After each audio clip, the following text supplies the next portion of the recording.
Let's go to national politics now, and the acting Prime Minister Wayne Swan has stepped up his attacks on the big miners. Our political reporter Julie Doyle joins us from Canberra this morning. Julie, good morning. Wayne Swan isn't backing away at all from criticising the likes of Gina Rinehart and Clive Palmer.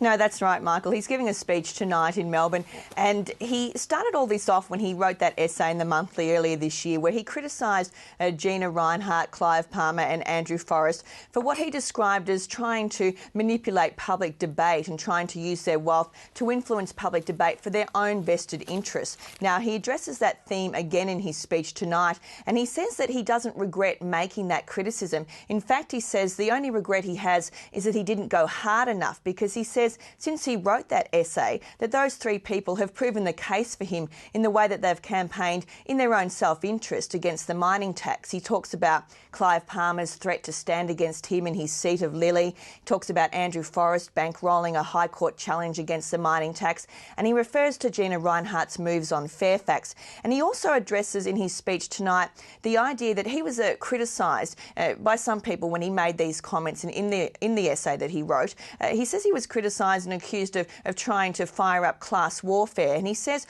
what he was doing was actually the opposite, and he was talking about the need to avoid class warfare by ensuring that everybody gets a fair go and everyone's voices are heard in the public debate regardless of their wealth. And Julie, Wayne Swan is making this attack in, how should we say, rather unconventional terms.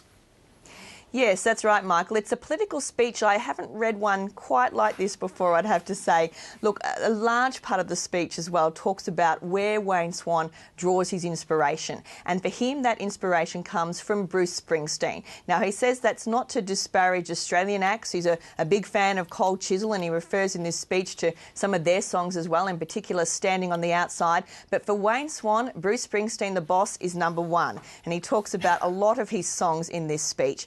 In particular, he refers to Born to Run, says it's a song that he listened to in the 70s that's never left him. And here's a little insight into Wayne Swan. He says he still likes to crank that up on budget night, but he talks about the deeper message behind Bruce Springsteen's songs about the changing US economy and the need to ensure that ordinary working families aren't left behind. And he does that by referring to a couple of other songs. My Hometown, for example, he says talks about shops closing down and jobs being lost. The River, he says, talks about the collapse of the New Jersey construction industry. And he says that Bruce Springsteen identified this trend of the growing gap between the rich and the poor pretty early on, several decades ago, when he was writing these songs. And he finishes up the speech tonight by quoting one of Bruce Springsteen's, or from his latest album, Wrecking Ball, and says, whenever the flag is flown, we take care of our own. And he ends with this warning, Michael, don't let what has happened to the US economy happen here. Don't let Australia become a down-under version of New Jersey. With that, we'll leave it there. Julie, thank you.